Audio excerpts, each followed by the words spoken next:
En el anterior vídeo estaba hablando del padre Malulí, ¿no? De los sacerdotes que son guías espirituales ahí en Sufaní. El otro sacerdote es el padre Elías Saluí. Nació en Damasco en el año 32. Estudió en el seminario greco-melquita, católico, de Santa Ana en Jerusalén. Se unió a la comunidad del Prado en Lyon, en Francia, una comunidad de sacerdotes fundada por el beato padre Antoine Chrevier, cuyos miembros viven juntos para servir a los desheredados. Ordenado en Damasco en julio del 59, se dedica a la juventud universitaria y enseña en la Universidad de Damasco.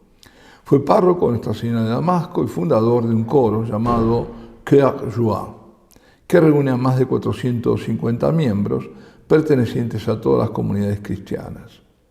Autor de varios libros, escribió una monografía sobre Sufaní, así como meditaciones sobre los mensajes, titulada, estaban en inglés, Remember God, Recuerda a Dios.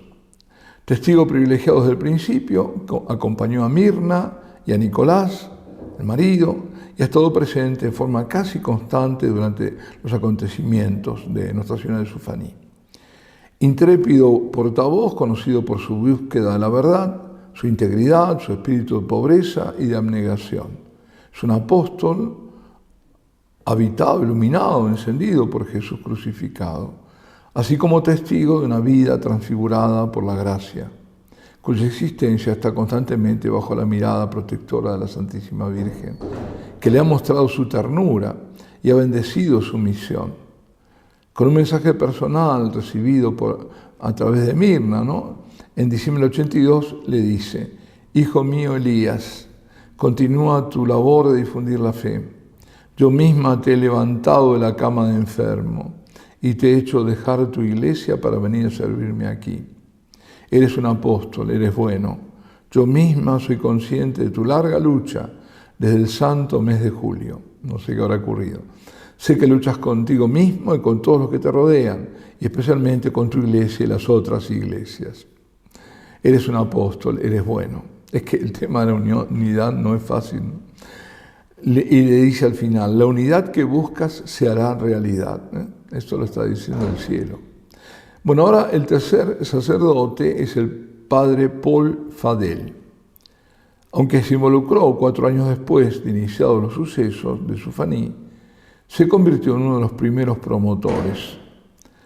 Dice: me dije a mí mismo que habiendo visto a tanta gente rezando allí durante casi 4 años, seguramente era una señal de que algo extraordinario había sucedido en esa casa corriente. Y así explicaba su incorporación. También él registró sus observaciones durante los éxtasis, los mensajes que recibía Mirna, mostrando que también él tiene su lugar, y lo hacía sin afectación, sin pretensiones. Primero fue su presencia orante, su calma, silencio, y luego su presencia en la oración pública, preparándola y dirigiéndola. Y también fue testigo de hechos importantes como la exudación de aceite por la noche al amanecer del icono, así como la apertura de las heridas en el cuerpo de Mirna, porque de golpe se le abre en la época de la Semana Santa, ¿no? Y se destacaba su presencia siempre serena, amable, durante algunas delicadas discusiones entre sacerdotes. Y todo ello le valió la profunda confianza de toda la familia de Sufaní, especialmente de Mirna, al igual que le valió el respeto, el amor de los que visitan Sufaní, árabes o extranjeros. Finalmente, tras la muerte del padre Malulí, Mirna le pidió que fuera su director espiritual. Publicó un artículo en la revista Al-Maharat en el 89, en el que presentaba un documento claro y riguroso relacionado con los principales hechos y mensajes de Sufaní. También escribió libros siempre sobre lo acontecido en la casa de Mirna. Ahora, algo sobre la imagen que exuda aceite. Es la representación de un icono de la Virgen de Kazán. Vamos a ver, la Virgen de Kazán, Virgen rusa, es una imagen de la ortodoxia rusa. Desde el siglo XVII, la Virgen María ha sido venerada como la Salvadora de Rusia. Esta veneración tiene su origen en un icono de la Virgen María que reapareció milagrosamente en 1579 en Kazán. Estaba oculta. A principios del siglo XVII, tras la decisiva victoria de Pedro el Grande, el zar, sobre el ejército sueco, hay que recordar que los suecos eran tremendos, habían invadido Rusia y Polonia también, ¿no? Durante la cual el icono fue enarbolado como estandarte de la victoria. Los suecos eran luteranos, además, en esa época. Bueno, ya desde entonces. Se construyó una catedral en honor a Nuestra Señora de Kazán. Por la victoria se la adjudicaban a ella, ¿no? En lo que desde entonces se conoce como, ¿dónde?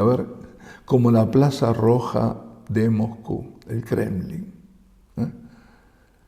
Ahí se construyó la catedral Nuestra Señora de Kazán. Miremos si no es importante. El icono fue venerado allí hasta el año 1721, tras lo cual fue trasladado a San Petersburgo, que es la nueva capital. La retirada de Napoleón de Rusia se ha atribuido a la intercesión de Nuestra Señora de Kazán.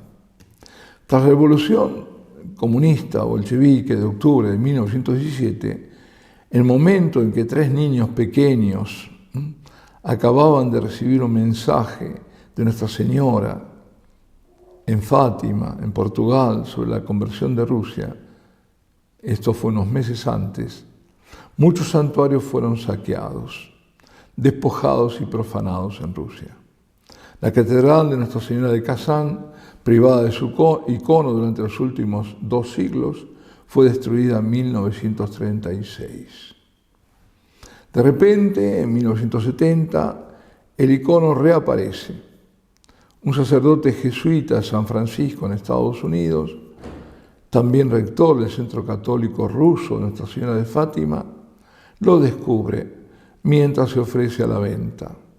Con la aprobación de los sacerdotes ortodoxos debidamente consultados, el icono fue comprado y trasladado a Fátima el 21 de julio del mismo año, la fecha de aniversario de Nuestra Señora de Kazán, según el calendario juliano. El icono se conservaba en la capilla bizantina de Fátima, Domus Pacis. En San Petersburgo, en la ciudad de San Pedro, ¿no?, hay una iglesia consagrada a Nuestra Señora de Kazán, que durante el comunismo fue convertida en un museo del ateísmo. El 1 de mayo de 1994, el día de la Pascua Ortodoxa de ese año, la iglesia fue reconsagrada a Nuestra Señora de Kazán y reabierta espectacularmente al culto. Ese día se instaló una enorme cruz en la cúpula de la iglesia con la ayuda de un helicóptero. Desde el 4 de noviembre del 90, con la bendición de la diócesis ortodoxa, se está reconstruyendo una catedral dedicada a Nuestra Señora de Kazán en la Plaza Roja, en el mismo lugar donde se encontraba la catedral original. Bueno, alguna información más. Los documentos indican que en 1579 se produjo un gran incendio en Kazán que destruyó buena parte de la ciudad. Este icono fue encontrado entre los escombros de una casa quemada por una niña de 10 años a la que se le apareció la Virgen en varias ocasiones, ordenándole que fuera a buscarlo a ese lugar. Siempre las niñas y la Virgen, Y la niña encontró el icono debajo de la estufa. Se dice que el icono se encontró allí porque durante la dominación de los tártaros en Kazán, los ortodoxos temían y tenían que ocultar sus objetos litúrgicos y practicar su fe en secreto. Una vez encontrado, el icono fue entregado durante una ceremonia solemne a la iglesia de San Nicolás y más tarde a la catedral de la Anunciación. Estamos hablando del 1579, ¿no? Por eso había desaparecido, desaparece, ¿no? El zar Iván IV, Iván el Terrible, a quien se le había enviado una copia de la imagen del icono de Kazán, ese mismo año, ordenó construir un monasterio de mujeres en el mismo lugar del hallazgo. Este fue el monasterio de Nuestra Señora de Kazán, donde se colocó el icono original. en todas las vicisitudes. En 1595 se decidió que Nuestra Señora de Kazán tendría una fiesta anual el 8 de julio, el calendario siempre juliano.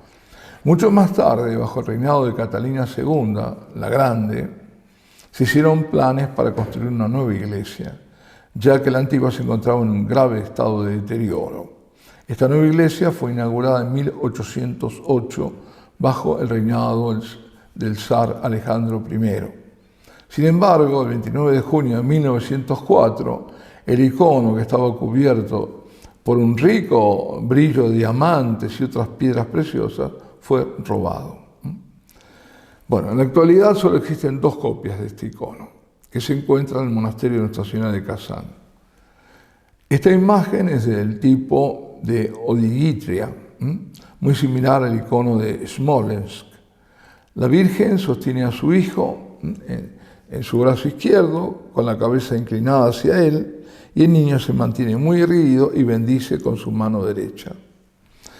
Historia reciente. Bueno, y aquí, antes de la oración del Ángelus del 22 de agosto del 2004, el Santo Papa Juan Pablo II señaló que agosto es un mes importante para muchas iglesias y santuarios marianos, que organizan celebraciones especiales y reciben a numerosos peregrinos. Y el Papa aprovechó la oportunidad para anunciar que el icono de Nuestra Señora de Kazán, que había sido sacado de Rusia en el siglo XX y que finalmente llegó al Vaticano, estuvo en Fátima, sería devuelto a Rusia y entregado al patriarca ortodoxo ruso Alexis II esa misma semana. El icono fue llevado a Rusia por una delegación del Vaticano el 28 de agosto del 2004, fiesta de la dormición. Para ellos la Asunción de María es la dormición de Nuestra Señora según el calendario litúrgico ortodoxo. Y aquí hay una cosa interesante también que rescaté y que lo quiero comentar. ¿Por qué todo esto? Porque la imagen que está exudando es esa. Bueno, por supuesto la reproducción en pequeño, ¿no? Por invitación del patriarca sirio ortodoxo para una 5ª reunión sobre ecumenismo en febrero del 2008, el cardenal Walter Kasper, lo conocemos, junto con el obispo Joan Boni, prelado belga, se dirigió al monasterio sirio ortodoxo de San Efrén en Marat Senania, en Siria. Es decir, el patriarca sirio lo invita, porque Walter Kasper estaba a cargo en la época de Juan Pablo II del ecumenismo, ¿no? Bueno, ¿para qué lo invita? Para reunirse con delegados de las iglesias ortodoxas orientales no calcedonianas, porque están las calcedonianas, todo ahí un complejo son las iglesias orientales. ¿Cuáles son estas iglesias que estaban ahí reunidas? La iglesia ortodoxa armenia, la copta, que es la de Egipto, la siria y la etíope, para un diálogo teológico entre estas iglesias cristianas que tienen todas, como digo, la sucesión apostólica y tienen todas el sacerdocio verdadero y la Eucaristía.